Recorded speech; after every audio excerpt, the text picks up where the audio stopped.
as quickly as we can. And so I called Don, and he said, yeah, and about that time, I'm trying to think, what can we do? And just about that time, I learned that this book had just been published, and it's a history of television in the Syracuse area. Now, I know when we talk about television, everybody has some interest in it. When we talked about teapots, a lot of guys didn't come. And so I thought, well, we can do this. And then I thought, well, maybe if I bring Don in, he has spent his life in radio and television. He could add so much. So I called him, he said, sure, I'll do it. He came over and with Nancy, and they brought, now I have the book, but they also brought 3 really big ring binders of information with a lot of interesting things in them. And so I went through that, and I went through this, and I began photographing pictures. And then somebody said, maybe we ought to see if anybody cares if we use their pictures. We don't own them. So I called Channel 9 and got Christy Casciano, and she said, sure, that's a great idea. And I learned that there was a book signing the next day, so I went to that. Talked to Christy again, talked to all these people. So I had my book, and Don had one just like it, and I got his book signed. And it was kind of fun because when they look at his name, they're thinking and they're writing down beautiful things, and they're talking about the legend that this guy has been in broadcasting over the years. And when I gave it to Don, he was just very happy. But tonight, he can't be here. It's the routine medical procedure that he's having done. But I think you know, Don, you know some of the medical problems. And one of them is that he takes blood thinner, and when you're doing that, it complicates the routine procedures. So Nancy called me about mid-afternoon and said, sorry, we can't make it, so I'm doing solo. At any rate, I do recommend this book. It is really interesting, and when I read through it, it was just like kind of reliving my life, because I watched some of these programs, and these people's names and faces you will know also. So that's where this came from. Well, I was going to have a little fun with Don, kind of kid him a little bit, and say, well, we introduced the speakers by saying well, what have you done, where have you been, where were you trained, things like this. This is Don's life up here. And then I was going to kid him and say, Don, there's not time to introduce you tonight. I can't do this, there's too many things. If you look at these things, and if you can read them where you're sitting, he started with WSYR radio and television. He started as a cameraman. You're going to see why he did that in just a little bit. Did so many other things. Producer, had a film department, documentary maker, newsman, program director, eventually vice president, and eventually station manager. And when he got to that point, he told me he had 102 people working under him. Lots and lots of responsibility. Well, more than that. You're going to see tonight some of the productions, television productions. I remember one very vividly where he was doing something in overalls, and they were doing the barn auction to raise money, and there he was selling things. Script writer, investigative reporter, president of the press club, OCC board. It's like he was into everything. I don't know when this guy slept. Producer, what he called his noon balloon, if you remember that, during the noontime radio, he would tell some stories, and some of them were so interesting I couldn't wait till the next day to see how it turned out, and then the next day to see how it turned out. He just had a way of writing and a way of delivering things.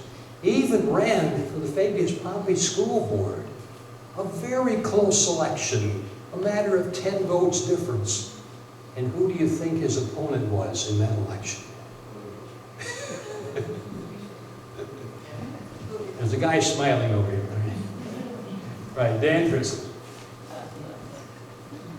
Others of you know him for his playwright skills. We've done 2 or 3 of his plays here. You see what he can do. certainly a humorist, and he was in broadcasting from 1956 until 1985. And he was that time station manager. The station changed hands, some group bought it, and they offered him the job of staying on as station manager. And he said, first of all, I have to ask you a question. What did you pay for the station? And they gave him a number. And he said, you dummies, you paid twice as much as you should have. There's no way I can make this break even. And he left. And he ended up at Syracuse University teaching in the Newhouse School, which is quite appropriate because the station where he went to work originally back in the 50s was owned by the Newhouse Corporation. Well, here he is. There's his card when he was program director. At least he got a cake out of that. Here he is later on when he is now station manager. Look like that. Well, let's talk a little bit about TV. Oh, I was going to razz him about this one too. That's Don on the left, and Ray Benson on the right. Many of you remember him from his work up in Highland Forest and other history projects. And I was going to say, what do you think about Don? Yeah, he's done all these things, but does he have our Fabius values, our down-to-earth, real American principles, day-by-day importance of things? Yeah. Anybody who worries about and repairs and keeps an outhouse in good shape, he's got our principles, folks, and here he is working, no doubt with a little prompting from Nancy, but he's working on that schoolhouse up in Pompey, the old schoolhouse, and so there he is. Well, let me say something personal now. I was born and raised in the Chicago area, and I think, well, let's start with the top of that. My brother and I were fooling around with a big box my father had in the garage one day. I don't know what he used it for, probably putting leaves in or something like that. I read that box carefully, and it was, I think, from the RCA company. We found a date on there of 1939, and the inscription said, RCA Company, Radio and Television Company. And suddenly I realized that, yeah, they're talking about television way back in 1939. Actually, they were working on some of the engineering aspects of television long before that. But when you got the Great Depression, and it's followed later by the World War II, there really isn't much time, money, interest in getting television going. So when did it come? Well, I think in my own experience, I can pin that down by talking about the corner house. My mother liked to move. She was never quite satisfied, house to house. My father kept moving and repairing houses. 1946, they bought a house. I thought it was great, had a great time there. An older brick home in a bunch of brick homes. And on the corner, somebody built a newer brick home with a nice big picture window in the front. And I remember so well my father driving the family by this newer home, and we looked in this big window. No drapes closed, they didn't seem to care. And there was kind of a bluish tinge in there. The air had kind of a bluish tinge to it, and you could see chairs all around the room filled with neighbors who were invited in to see this wonderful miracle of television. Television had that much impact. And these people were the first in the block to get the antenna on top of their house. And when you got the antenna, you got it made. People started talking about you. Well, admire you. Antenna. We didn't have it yet. What year was that? This was I'm pretty sure, 1948. I'm pretty sure of that. Because we moved from that area in 1949. That's why I think I can, pretty sure. And there were a lot more television sets in bars than Yes. there were in homes. But we didn't know that. We'll take your word for it. Only kidding. Only. My family did acquire one about 1950, and this was just in time for the Korean War. I say that because I remember for the first time not just hearing the news, but seeing somebody reading it and showing some pictures. And they showed the battlefront. The war broke out, June of 1950. The North Korean tanks rattled across the bridge and into South Korea. So yeah, we sent some troops in. Yeah, South Korea sent some troops in. But they weren't enough at the beginning. And I could see that battle line moving south and south and south. And I said, wait a minute, we're Americans. We're supposed to win. This is not right. And so it happened. So this I remember very much. My mother did not waste money, but she did like every Friday to go shopping. That's when the stores were open late in those days. And so they'd often drag me along, mostly because that's how I got my evening meal that way, and so I'd go with them. And then we would end up at my grandmother's house near the downtown shopping area. Okay.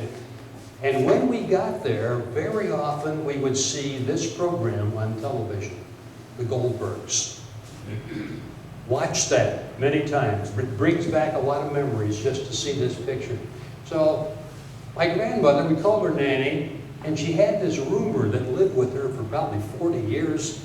He had a little room upstairs and never married and saved his money. And the two of them would watch television every night. They figured out what they liked. They watched the television every night, and it structured their life. Now, Henry was kind of weird. He didn't go to school much. His spelling was atrocious, but he was kind of a friendly guy. But he had this idea that there's some big spirit in the sky somewhere watching him. If he didn't get to bed by 10 o'clock, he's going to be punished. And so he would leave at 10 to 10 and go upstairs and go to bed. And then the next morning he would have to ask people, what happened? How'd the program end? Well, Saturday night, show of shows, 90-minute program, Sid Caesar and so forth. When did this all stuff come to Syracuse? Well, here's the numbers. Here you see it. When did it come to Syracuse? This is the first station. Now, I'm putting the channel numbers that you would recognize because they changed some of them over time. The call letters changed, but here you go. December 1st, 1948, 8:32 p.m., Channel 5 began operating. That was the beginning in Syracuse, 1948. And I guess when the cameras began to roll, somebody said, what are we going to do? And so they interviewed a musician named Melville Clark. Some of you know that name, right? The Clark Music Company. He was a great harp player. His company made harps. They sold them worldwide. They interviewed him, and Melville Clark played a little bit of harp music. Later on, February 15th, Channel 3 came on, and they had to wait almost more than a dozen years. September 9th, 1962, Channel 9 came on.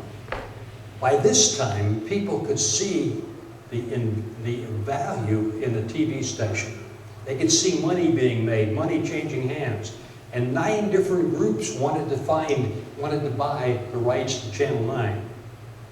The government said, no, you got to do this all together. And somehow 9 groups came together and started and ran this thing, and it's still going. Unbelievable. And here, look at this. Channel 3 goes on the air. Look at that caption. These guys got that equipment 16 days before they went on the air. Boy, it's like a miracle, right? They were good at their job. They were good. They were good. They must have been some real good nerds that worked on this one. This is really something, and there they are. They're looking at the screen. You've all, maybe you young guys don't remember this, but some of the older ones, days when there wasn't television.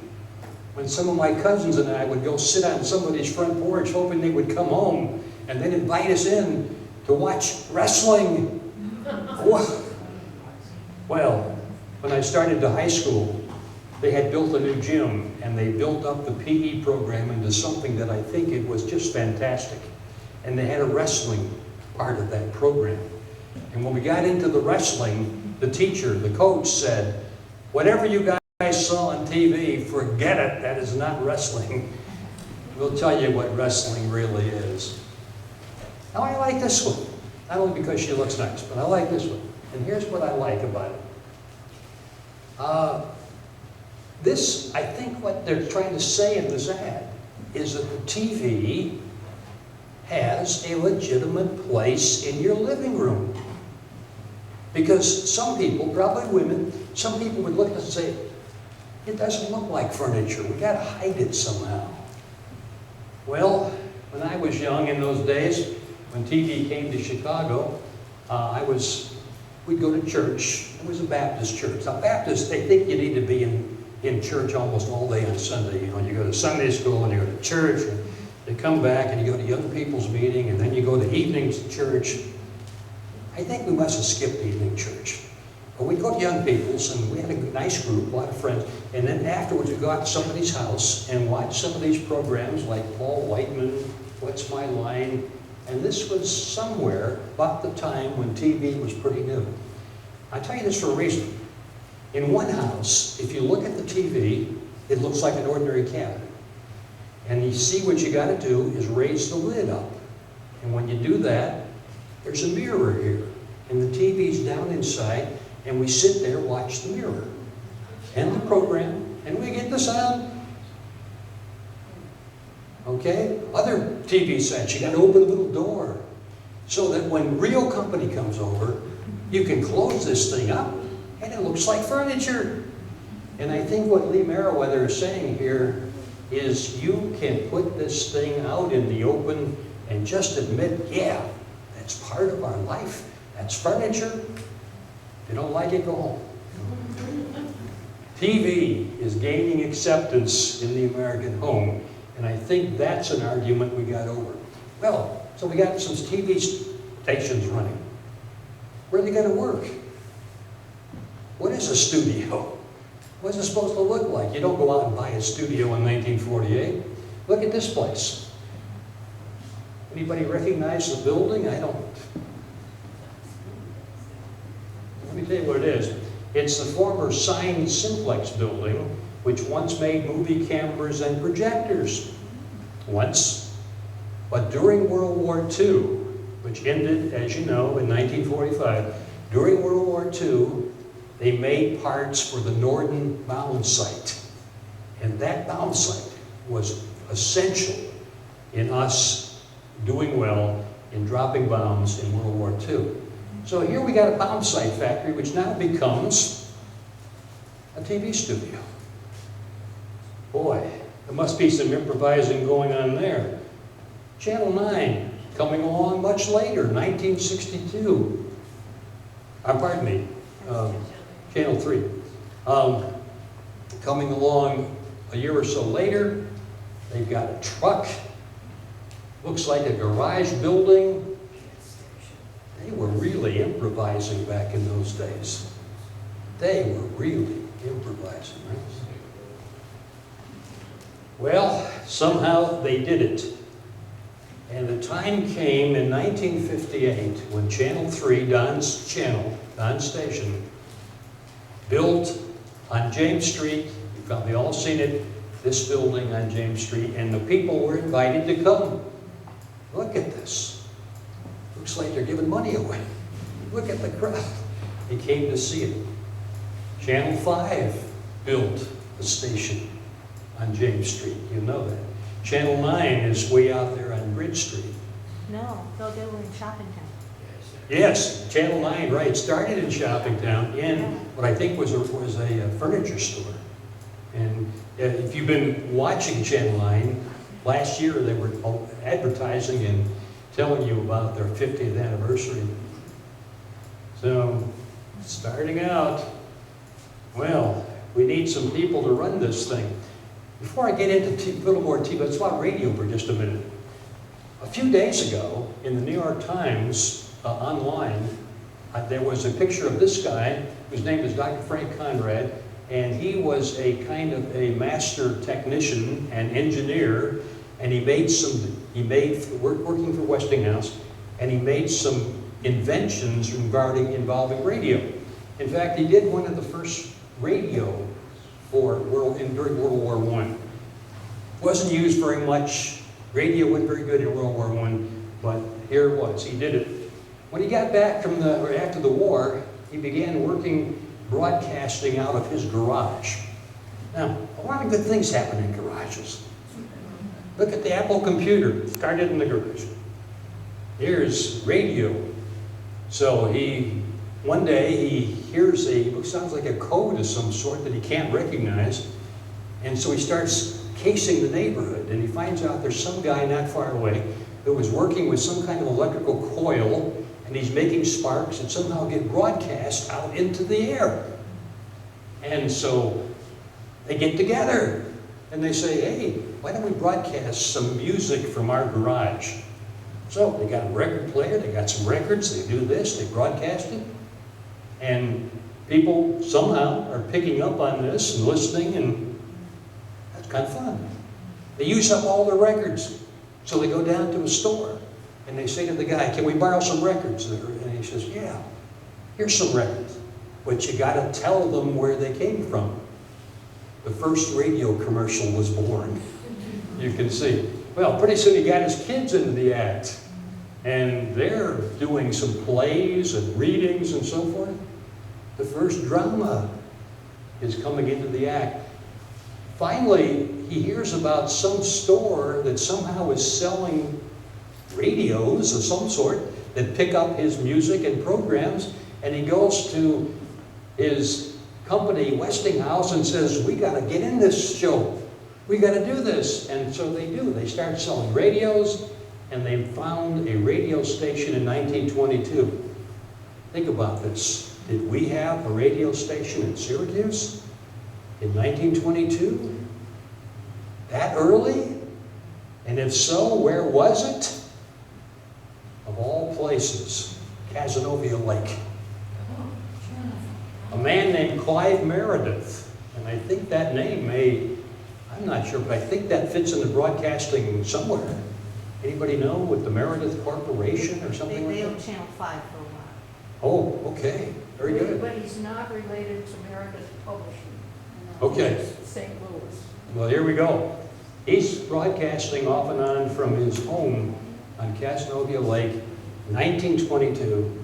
So, yeah.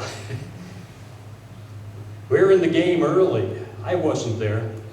So you can ask the question, where was Don? Was he there? No, not quite. Graduated from Canton High School. I realized when I give you this much information, you can figure out how old he is, and the only reason I don't think that bothers me is because when he had his 80th birthday, a lot of people got invited, and I think that's kind of public knowledge. But anyhow, this was part of all that information Nancy brought over, the boxes of stuff about him. And so, graduated from Canton High School in Canton, Ohio. And this, I wanted to ask him about. 1949 to 51, he was somehow connected to the Troop Studio doing commercial photography. Because the thing I would really like to know is when he got out of high school, did he have any idea of going into television? Well, it was sure new then. Going into radio? What? I don't know. We got to ask him when we see him.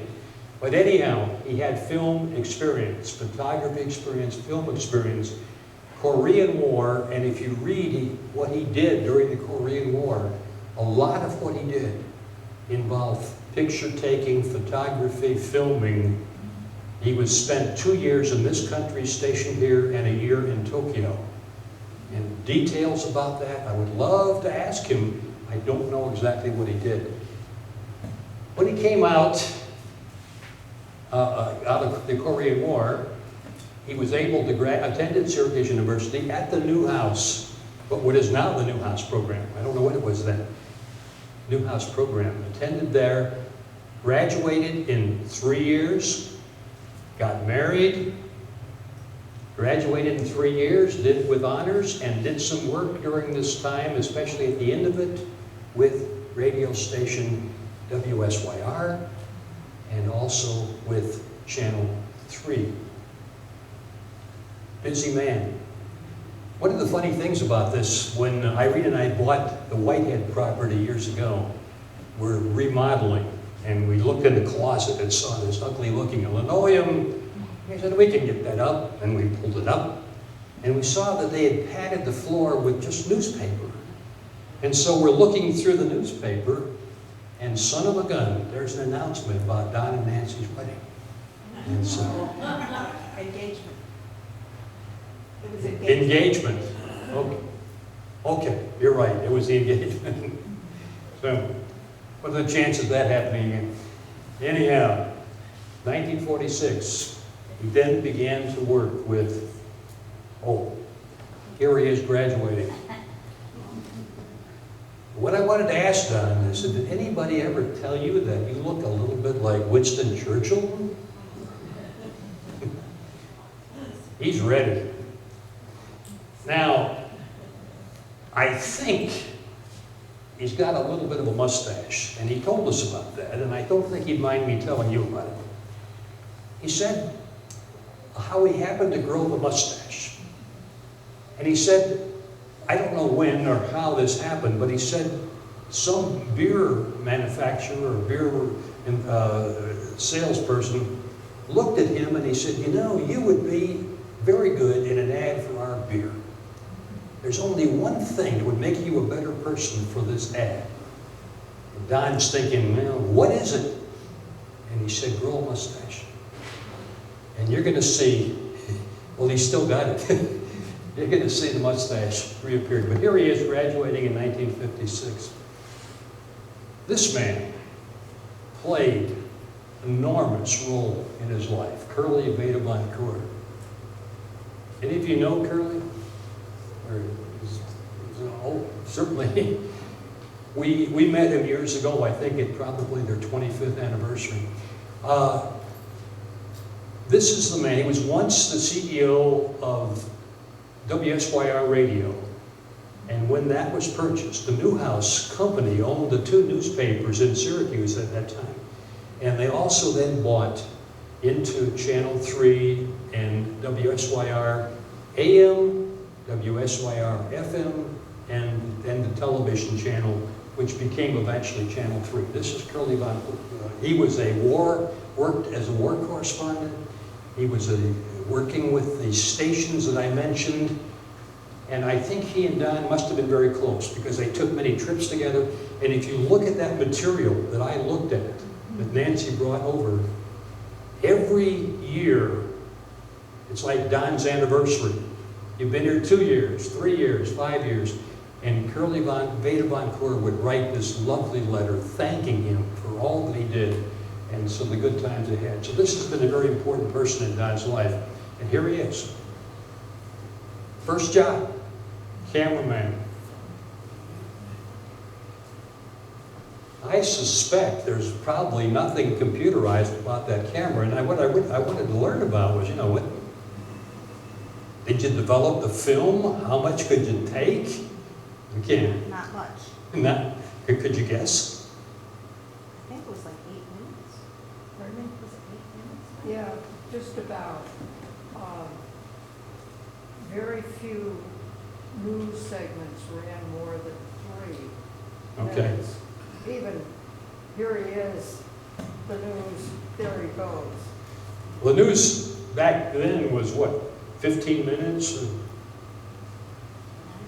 even less, maybe. You moved to television, right? Yeah. But there he is, ready to go. But somehow I think he also got involved in investigating things and maybe some news operations. This one, I doubt anybody here remembers this, but this happened in Manlius, and it said that this is Don up here investigating, but there was a guy sleeping here at this service station, and somehow there was an explosion, and this guy is propelled out into the street, and there's broken glass and all over other things out there, and somehow he's not badly hurt. I don't understand any of this or how it happened, but you can begin to see that Don is getting involved in things more than camera work. He was more than a cameraman. And so here we go. This is not his station. This is a Channel 5. But our kids, watch some of these things. These look kind of familiar. This is a Magic Toy Shop. This is Play Lady, Jean Dougherty. And this book claims that she authored at least 6,500 scripts. Yeah, she was in this program. This guy is, remember this guy, anybody? Eddie Flumnum. Eddie Flumnum, right? His real name is Socrates. I've forgotten his last name, but he was actually the artist of the station when he played this role. This one is, her name is Marilee. There she is, about a bigger picture. And I couldn't find his name. I don't know what. He varied because of the costume. Really? Yes. Yeah, the character had a name though. Oh, I'm sorry, I didn't hear. I just get the feeling that there must have been a huge amount of creativity to day after day put stuff on the screen. She had an arrangement with child educators at SU, and the program was developed. Her initial concept was that it would be developed in an much as Sesame Street did later. Yeah. The initial year was, she very closely worked with those people at SU, and she was only a couple of years out of SU herself. Okay. I think she graduated in 1948. Well, that's very interesting. There's another link with SU, and that is, I think, Channel 3 at the beginning was using a studio, and I believe was in the basement of the library at SU. I never saw it. I worked there for 40 years. I didn't know it was ever there. Maybe it wasn't anymore, but so there was that link going back pretty far. But it's just like, well, here's Channel 9 much later, but these names you probably recognize: Bud Edinger, Cheryl Nathans, Rod Wood, Ron Winders, and I think that backdrop looks familiar to me, even though this goes back, I think, to the 80s. But I think that backdrop, but always, trying new things, great deal of creativity. I put this one in for a couple of reasons. One is I thought this might be before the mustache, but I don't know. I look at that carefully. I think there's something growing there. But I believe what this really is a trip to Germany and I think France, in which Don was involved with Veda Boncourt, were involved in a documentary they called The Boys from Syracuse. So it's like this guy is in continuous motion, more than a cameraman. He maybe took a few pictures, but he was always doing something. Look at this, Jim the Line Gang. Ring a bell for somebody? Now, I don't think, I suspect these guys must have had a job outside the studio. But look how big that band is. Look at that piano. It's like at least a baby grand. Look at 8 musicians up there. Does anybody do this in the local radio or the local television channel station anymore? That was a half-hour program. Half hour, oh. And Myron Levy is the violinist. Uh-huh. And I cannot name the other. Yeah. But he had another job. I suspected that. Yeah, Jan? Did Don say anything about going to Jamaica with the first Peace Corps? Yes, and yeah, I'm going to talk. Yes, I'm going to touch on that. Yeah, right, that happened. One of the, what was it, Channel 9, when I got the book signed, one of the people there was Phil Margaret. Some of you know him. And Markert, years ago, on a different channel, on Channel 9, had a program that would bring in musicians, and he insisted they come to the studio, even though the program was in the morning, and these guys often played late at night. And one of the pictures in the book, which I did not copy for you, shows Markert there at the piano, handsome-looking guy. He still looks pretty good, but the hair's all white. He still looks pretty good, but he's there, and standing next to him is Lawrence Welk. So he was able to get some pretty big people there. So here's some stuff going on, and Don said they staged this. Now this gives you a couple things. This gives you a little bit of a view of that lovely building there on James Street. It also gives you a view of the so-called news team, and they're running to work. And Don said, yeah, we post that for the camera. Don't normally run like that. There he is, right back there. But you can begin to see the number of people involved in just producing news. I mean, it gets bigger and bigger and bigger. And of course, again, Channel 5 went there. Here's a Saturday morning program, Showboat, went for many years on Channel 3. All these kids are behaving. This is crafty Lady Roseanne. I've forgotten this guy's name, but I think he was identified as a magician. Well, here they are. Local kids coming in, they get broadcasts. Parents and grandparents can watch them and enjoy it. But look at this. There's our guy. It isn't like he's satisfied just to be all the jobs he is. Once in a while, he jumps in there in front of the camera. And there he is. There he is, Friday or Saturday show. People like Denny Sullivan are there doing things.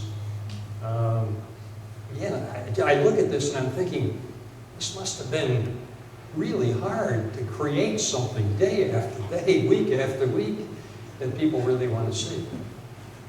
And my wondering, if you know, tell me, my wondering is any present TV channel doing all this at a local level? Anybody know? Nope. Let's see what else we got. Oh, I wanted to get a picture of Don in his overalls, and I didn't succeed, but this comes close. This guy here is Clarence Jordan. Some of you may know him as, for many years, the head of the rescue mission. But here's Don over here, and they're working there, selling, raising money, the barn auction.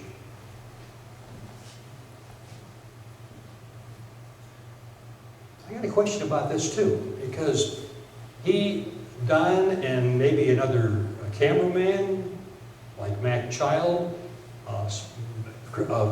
Veda Boncourt, E.R. Veda Boncourt, went on trips, long trips across the ocean sometimes. Here they are in Cuba, at Guantanamo Bay. And one of the pictures I saw in the book you might find interesting is they posed, these guys were looking out, somebody took a picture of them, and the sign there says, Suicide Point, Guantanamo Bay, which doesn't encourage us. But here's my question. If I remember, it was in 1963 that we had the Cuban Missile Crisis. I wonder if that was going on. We know? 62. Yeah. Were these guys involved in this? Anybody know? I don't know. Well, see, it's later. If it was 62. It happened later. No, it happened earlier. Oh, 1962. was that it? Yeah. Okay. Okay. But that's a very old naval base. Yes, oh yeah, we've had this since the Spanish-American War, right? Yeah, so we've had that for a long time. So maybe they weren't involved in that, that's a relief. And here is the person that I think you were asking about, Betty Duba. And somebody told me was from the Pompey area? Right down the street. Oh, really? Okay. Down by Great. the old creamery down Okay. there. Yeah. That was just this side. So I think at one point, years ago, I met Donald Duba. And Down at sea. So Don, and again, I still have to ask Don about this, but apparently he went to Jamaica. Well, who wouldn't go to Jamaica? He went to Jamaica and did a documentary on her as she was apparently teaching in the Peace Corps. Anybody know more about this?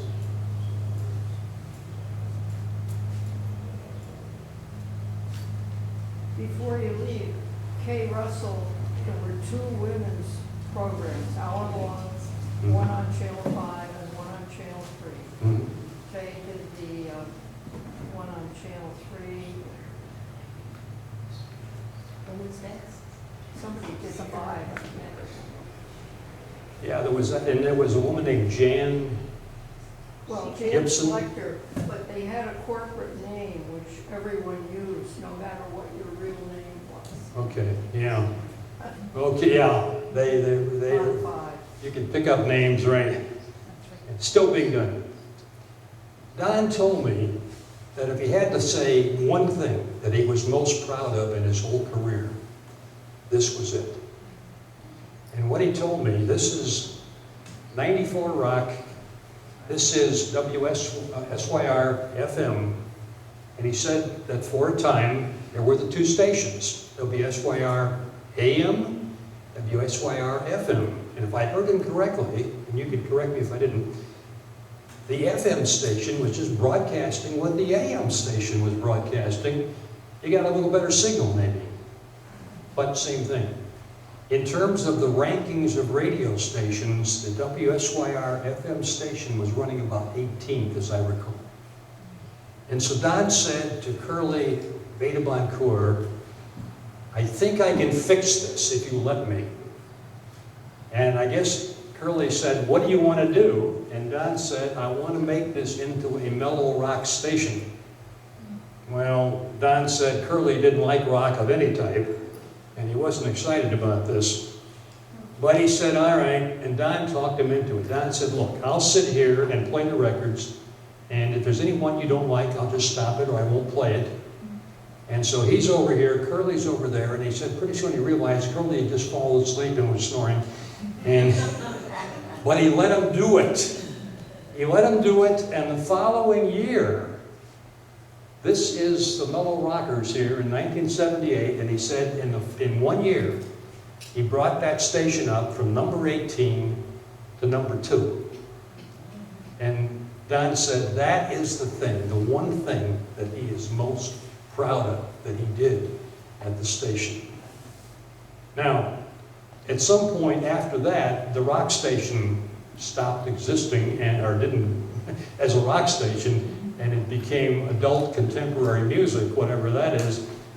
I can't help wondering if that's Susan. Does anybody recognize her? Not sure. This is something, if he isn't proud of it, he really ought to be proud of it. This is a big deal. Look at this. The election of 1969, and you get this was a pretty crude picture, so I couldn't enhance it better than I did. But we have people in what looks like kind of a grubby looking building, but they have all of these tables, all of these telephones, and what they're doing is making a way to get the election results out as quickly as possible. And I think Irene has forgotten this, but I'm pretty sure you did it at least once, where you went to some polling places, you were able to look at the numbers on the machine and call them in, and that's what's happening here.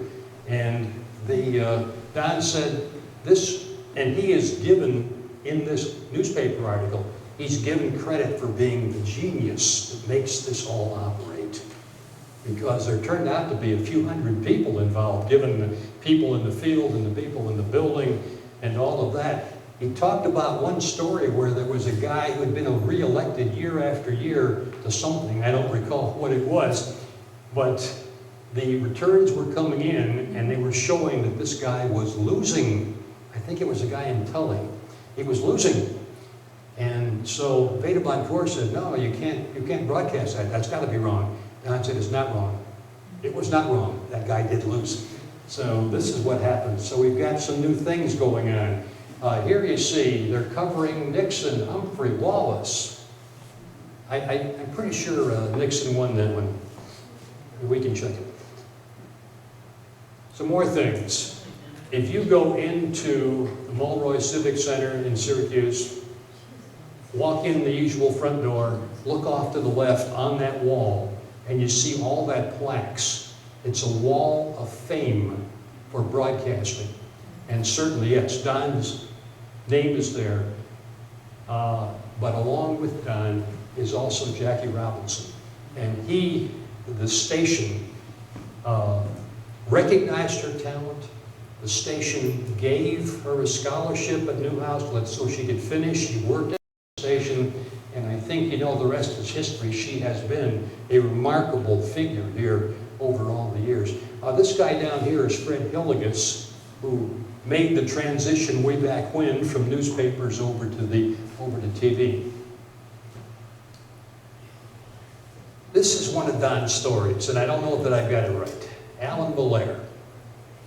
Alan Miller worked in radio for about 30 years. He did some TV, but much of what he did in Don's station, he didn't look like that. He didn't show his face. What you'd see instead were his hands, which had some very weird, awful-looking fingernails and almost like claws coming out of there.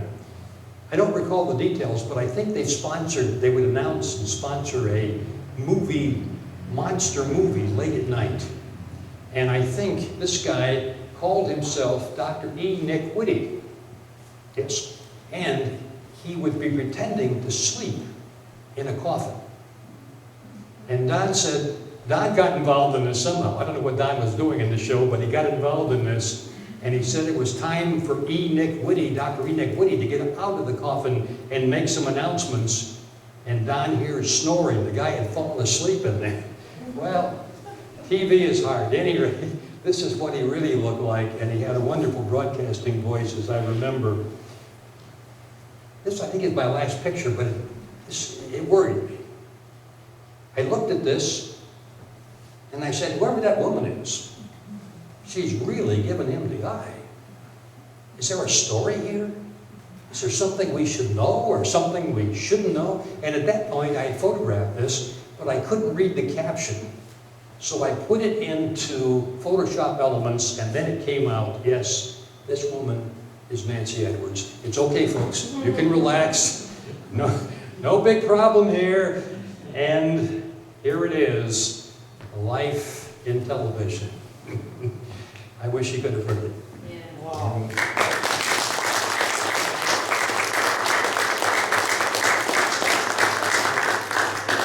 Fantastic job, really Thank is. you. Any comments, questions, reactions, reminiscences?